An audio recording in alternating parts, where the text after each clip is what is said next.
Thank y'all for your time. First of all, I appreciate all of you. I watched the movie the other day at the screening. It was very funny. It was very, very culturally relevant. I loved all the niggas. It was always only on time. You know what I'm saying? They hit every single time y'all said it. I loved it at the culture. You know what I'm saying? In my heart.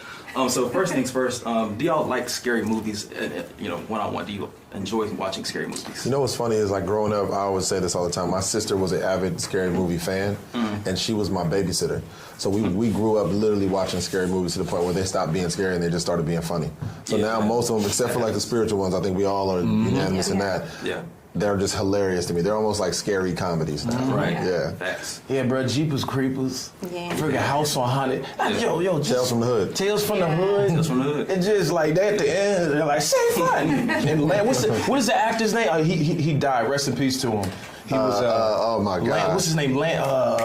Anyway, the guy that played the maid. This ain't no funeral home. It ain't the metronome neither. Yeah. Welcome to hell. He rips his shirt off and he turns to the thing, and then you see them like convulsing and burning. That was hilarious. It wasn't supposed to be. You know, an actor did a good job on every time you see them in person, they still scare you. Oh yeah. You know what I mean? It's He's got those eyes. Like Candyman too. Candyman, you always Very scary. No, we never said that 3 times in America growing up. Never.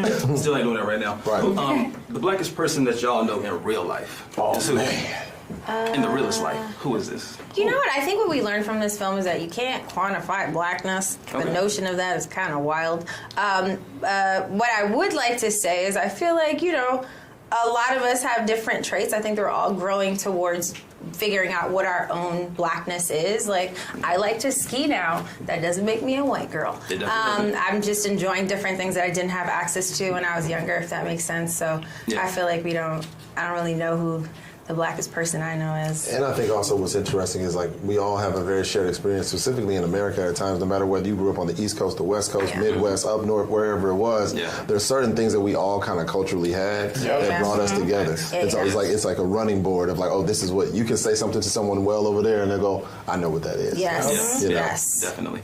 And this was such a poignant time to release this type of movie too on Juneteenth weekend. Like, this is going to set us off for this weekend across America. Let's go. Everybody going to have a good time. They're going to be smiling. They're going to be laughing. You know what I'm saying? It's going to be something you can take a date on, or your family, your friends. Take both. Take everybody. Take everybody. The whole group chat. Yes, the whole group chat. Family reunion. I'm curious though, like with a movie like this and releasing it at this time, was that intentional? And what is the intention behind bringing black people together to see such a cool and relevant film? Yeah, we put Juneteenth in there because it wasn't always like a thing. Yeah. It became a thing, I think, around 2019, 2020. 2020. Yes. It's my birthday, and until 2020 was my birthday, and then all of a sudden people were like, oh, it's Juneteenth. But we wanted to put that in there because we were like, it's just a cool way to bring these people together. And then shout out to Lionsgate because they took us seriously, and they were like, what if we started to brand Juneteenth for the movie as well, to release it. So, and I know a lot of people that are going on Monday to go see it. There's like saving it for actual Juneteenth to go with friends. Work on Monday, so exactly. That's universally off. And could I ask, if y'all were the killer in a movie, what would your killer's name be in that movie? Ooh, that's good. Karma. Ooh. Can't nobody beat that. That's tough. That's crazy. That's karma. You got me sweating. Okay. I don't know if anybody else had any, but I don't know right now. Okay. Karma was too good. That was good. Speaking of, I just kind of want to reflect, just because we're the Black Wall Street Times, we love to talk about the culture. Do y'all have any specific memories of Juneteenth celebrating it yourselves? Just growing up or whatnot at all? No, I'm hoping to make new memories. I feel like this is the second year that it's been a holiday. Yeah. And I feel like what would be really, really nice is if we actually start cultivating our own kind of traditions instead of and I think this would be that. Yes, why not?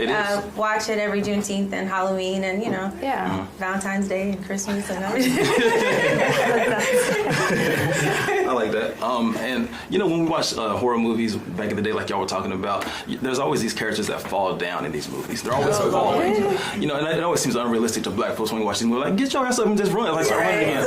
You know, do you feel like making a film like this that can speak to our culture specifically to us? Because like when y'all were acting, it didn't even feel like acting. It's like I was just watching people talk on TV, on screen. Yeah. Did it feel as natural to y'all filming it as it did for us watching it? It definitely felt natural, and I think like from Tracy to Dwayne, when Dwayne is also one of our castmates and writer, Tim Story, creating an environment where we could be so natural in it and wanting to have normal conversations. And it was always an idea of like, how would you say this?